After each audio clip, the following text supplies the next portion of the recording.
आप सभी सनातनी बहनों भाइयों को सर्वप्रथम मां सरस्वती की आराधना का दिन और ऋतुराज के आगमन की वसंत पंचमी की बहुत बहुत शुभकामनाएं। जिस प्रकार बसंत पंचमी में ऋतुराज का आगमन होता है, वसंत का आगमन होता है, उसी प्रकार से आपके जीवन में सनातन में वसंत का आगमन हो। तो इस स्वर्णिम काल की में कर्म योग को करके, जिस प्रकार से भगवत गीता में भगवान श्री कृष्ण दूसरे अध्याय के 47वें श्लोक में कहते हैं कि हे अर्जुन, तुम कर्म करो। अर्जुन पूछता है कि हे केशव, यदि भक्ति से मुझे सब कुछ प्राप्त हो जाएगा तो मैं कर्म करूं ही क्यों? तो केशव कहते हैं कि हे पार्थ, मुझे देख, मुझे कोई दुनिया की ऐसी वस्तु नहीं है जो प्राप्त नहीं है, और ना ही मुझे कुछ प्राप्त करना है। कुछ भी अप्राप्त नहीं है, सब कुछ प्राप्त है और कुछ प्राप्त करने का शेष नहीं है। उसके बाद भी मैं तेरा सारथी बन गया हूं, मैं कर्म कर रहा हूं। जनक आदि को देखो, जो विदेह राज हैं, जो मुक्त हो चुके हैं, फिर भी वो कर्म कर रहे हैं। यह पृथ्वी, अग्नि, वायु, जल, आकाश सभी कर्म कर रहे हैं।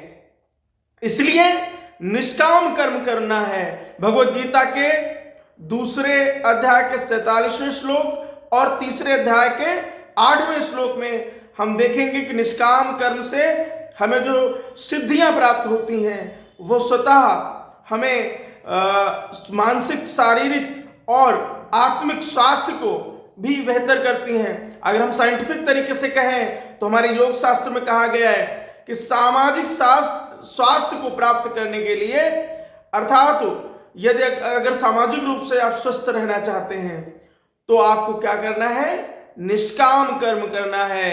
निष्काम कर्म से आप अपनी आर्थिक, बौद्धिक और सामाजिक क्षमता को बेहतर करके और मोक्ष को स्वतः ही प्राप्त हो जाते हैं। आप अपने आप ही अपने सभी भावनाओं को कंट्रोल करके अपने बैलेंस को पूर्णतया ठीक कर लेते हैं। आपका हार्मोनल बैलेंस, साइंटिफिक रीजन देखें तो आपका डोपामाइन, सेरोटोनिन और ऑक्सीटोसिन पूरा जो डोज है वो पूरा डोज प्राप्त हो जाता है। तो ऐसा नहीं है कि सामाजिक जीवन निष्काम कर्म से सिर्फ आध्यात्मिक लाभ होता है, ऐसा नहीं है। आपको सामाजिक सुरक्षा की भी जरूरत है। आज जो बांग्लादेश में हो रहा है, जो अन्य देशों में हो रहा है, जब तक आप सशक्त नहीं रहेंगे, एक सूत्र में नहीं बंधे रहेंगे, तब तक यह दुनिया आपको जीने नहीं देगी।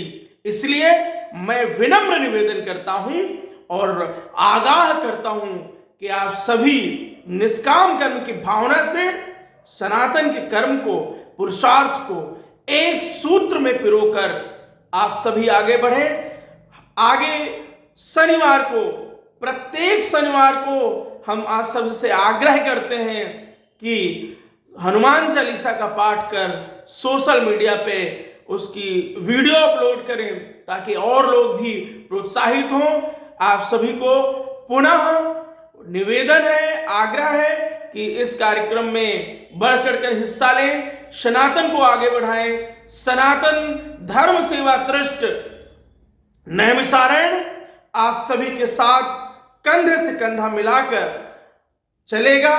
आपको सामाजिक सुरक्षा से लेकर हर वह स्थिति जो आपके लिए उपयोगी हो, आपके जीवन में बसंत लाए, ऐसा मैं आपको विश्वास दिलाता हूं कि हमारी सनातन धर्म सेवा ट्रस्ट नैमिषारण्य आप सभी के जीवन के बसंत को और आगे बढ़ाने के लिए हम सभी अग्रसर हैं। आप सबका सहयोग और आपका सहभागिता निवेदित करता हूं।